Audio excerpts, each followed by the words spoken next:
ইরাকের মারণাস্ত্র থেকে লিবিয়ার বর্বরতা সবই কি ছিল সাজানো নাটক?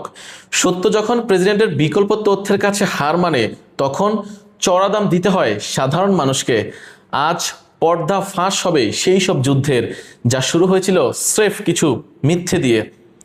গাজা থেকে ইরান ইতিহাস কি তবে আবারও নিজেকে দোহরাচ্ছে? ইতিহাসের এক বিদ্রূপ হয়ে আছে মার্কিনদের ইরাক যুদ্ধ।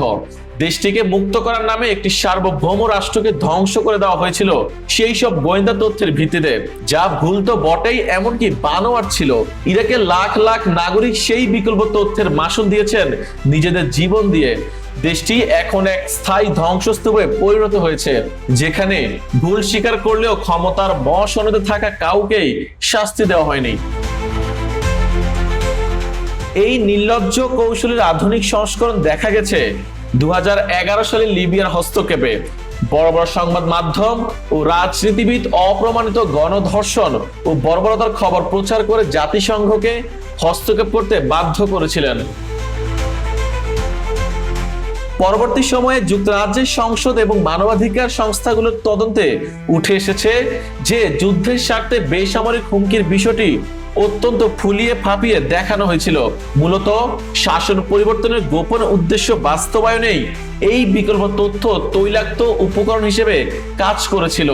ইরাকের কাল্পনিক মারণাস্ত্র থেকে লিবিয়ার পরিকল্পিত নৃশংসতা পর্যন্ত দীর্ঘ এই প্রবঞ্চনার পাহাড় আন্তর্জাতিক সম্পর্ককে একটি চরম প্রান্তিক পর্যায়ে নিয়ে গেছে। এটি এখন আর স্রেফ রাজনীতির মোড়ক নয়, বরং সত্যের মূল্যের চিরস্থায়ী অবক্ষয়। যখন বিশ্বের শীর্ষ শক্তিগুলো তথ্যকে তাদের নিজস্ব সাবজেক্টিভ দৃষ্টিভঙ্গিতে উপস্থাপন করে, তখন সংলাপের প্রতিটি শব্দ তার যোগ্যতা হারায়। সত্যোত্তর এই যুগের চূড়ান্ত পরিণতি কেবল আস্থার বিনাশ নয়, বরং ভুল তথ্যের জাঁতাকলে পড়ে অসংখ্য নিরপরাধ মানুষের জীবন নাশ। গাজা যখন যুদ্ধের নিষ্ঠুর চাদরে ঢাকা এবং ইরান যখন পরিকল্পিতভাবে সাজানো হুমকির শিকারে পরিণত হচ্ছে, তখন বিশ্ববাসীর কাছে এক ভীতিকর বাস্তবতা উন্মোচিত হয়। যখন কোন রাষ্ট্রপ্রধান মিথ্যা বলেন, তখন কেবল কূটনীতিরই মৃত্যু ঘটে না, বরং এর স্থলাভিষিক্ত হয় চিরস্থায়ী ও বাণিজ্যিক সহিংসতা। মধ্যপ্রাচ্যের মানুষের কাছে সত্য কোনো তাত্ত্বিক আলোচনার বিষয় নয়, বরং এটি তাদের টিকে থাকার লড়াই। যতদিন পর্যন্ত বাস্তব তথ্যের উপর ভিত্তি করে বৈশ্বিক সংলাপ প্রতিষ্ঠিত না হবে, ততদিন এই সংঘাতের ভাষাই হবে পৃথিবীর প্রধান ভাষা।